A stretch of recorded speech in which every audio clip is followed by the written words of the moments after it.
I used to always think of Pablo Picasso whenever I heard the name Pablo, but now that I'm on my dad's shit, you know I gotta represent for my backyardigans.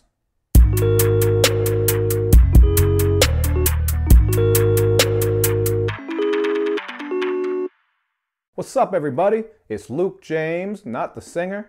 If you're looking to get your music reviewed, you can hit up this email. That's right here. But today, we're going to talk about this mixtape called Creepin on a Come Up, and it comes to us from Pablo Sanders.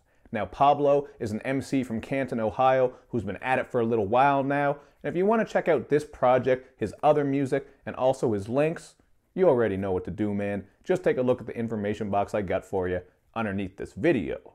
Now, when it comes to the production on this thing, you're not going to hear any original beats, and I do understand why upcoming artists pick popular instrumentals. It can really just be hard to find a producer out there who not only, they're not going to charge you an arm and a leg, but can also craft that sound for you that you want. I mean, that's a very hard part of the process when you're making an album. So, you know what? Sometimes it's easier just to pick some popular beats that you like. However, the problem with that is that it's very hard to stand out over some of these productions because you just know them so damn well. For example, on the track called Pablo Picasso, he's going in over the track I Got 5 on it, which is just an all-out classic. Like, to come on this beat, you really are going to have to do something special, which I don't think he did here, so it just made me want to listen to the original. And also, on the song What You On, he's spitting over Snoop's track Who Got Some Gangsta, and that's a very well-known gangsta G-Funk track as well. So I'm not hating on his beat selection. I think he did a good job because he does sound good over top of the beats he chose.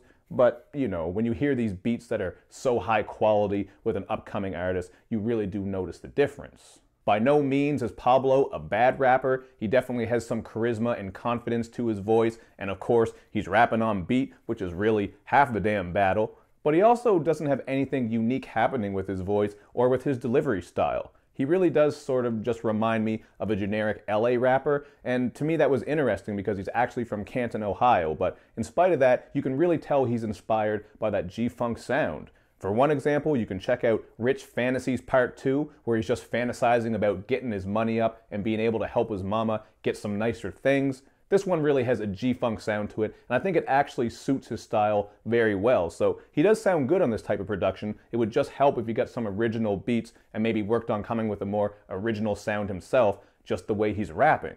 But in spite of that, I really did like this song, Rich Fantasies Part 2. It was one of the few tracks that has more of a concept to it, or just more strength behind it as far as his bars went, whereas most of this album is really just on some simple shit. He's grinding, ducking haters, spitting some motivational bars, which I can appreciate, but there wasn't anything here that was really overly profound to me, or anything that really took me by surprise. However, I really did like on the track OG, where he's dropping some wisdom and really just teaching you how to move forward and succeed. That's something I can definitely appreciate. And as I did touch on earlier, those motivational bars are pretty cool. There's definitely a little motivation you're going to get on this thing, and he is going to inspire you. Including on By Any Means, where he's obviously rapping about how he's going to get it by any means. And the title track has this pretty cool line where he says that he's always failed, but he's never given up. I just thought that was a good way of him spitting about how no matter how many times you fall down, you got to get up, as that old saying goes. You just can't give up. You got to keep pushing because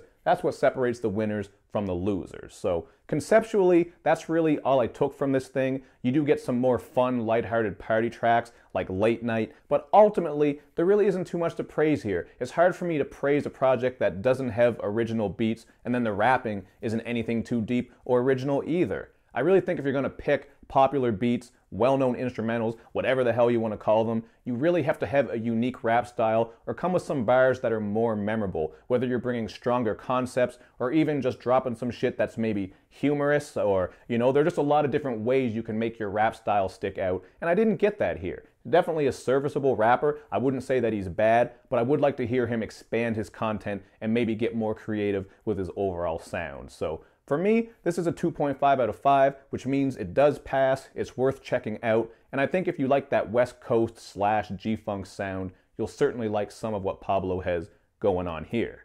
But this is just my opinion, man. That's all I can give. So you guys check it out for yourself and hit up the comments section. Maybe you can say what you'd like to hear from Pablo or say what you like and what you didn't like.